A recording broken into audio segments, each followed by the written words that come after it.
আজ টক দই দিয়ে চিকেন রান্না করব। চলো তোমাদের সাথে রেসিপিটা শেয়ার করে নিই। প্রথমে ম্যারিনেশনের জন্য মশলা তৈরি করতে হবে, সেই কারণে নিয়ে নিয়েছি প্রায় 300 গ্রাম মতো টক দই। তার মধ্যে অ্যাড করেছি লঙ্কার গুঁড়ো, হলুদ গুঁড়ো, জিরে গুঁড়ো, ধনে গুঁড়ো, সেই সঙ্গে দিয়েছি আমি এখানে সামান্য পরিমাণ মতো নুন, আর দেওয়া হয়েছে আদা রসুন বাটা।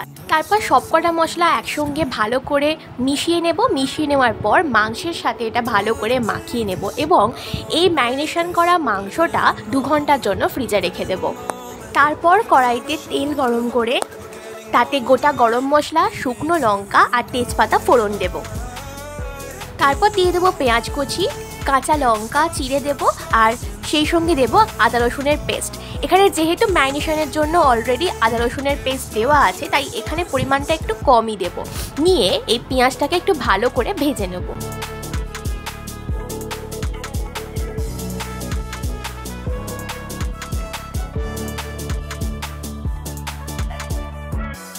লাল লাল করে পেঁয়াজটা ভাজা হয়ে যাওয়ার পর এর মধ্যে দিয়ে দেব সেই ম্যারিনেট করে রাখা মাংসগুলো। তারপর ভালো করে কষাতে থাকবো।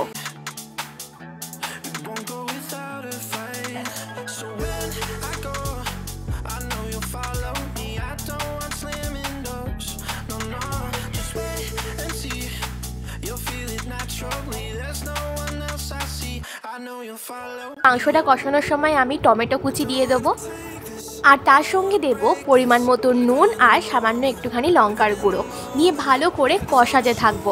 আর একটু বাঙালি স্বাদের টেস্টের জন্য এখানে অল্প 2 চামচ মতো, ছোট চা চামচের 2 চামচ চিনি দিয়ে দেবো। এখানে আমি আলাদা করে কোনো রকম জল ব্যবহার করিনি, যেটুকু জল বেরিয়েছে সেটা মাংস থেকেই বেরিয়েছে, আর সেই জলেই মাংসটা ভালো করে কষবো। এইভাবে কষাতে কষাতে জলটা একেবারে যখন মরে এসে গ্রেভি গ্রেভি হয়ে যাবে, তাহলেই আমাদের রেডি হয়ে যাবে সুস্বাদু স্বাদের দই চিকেন।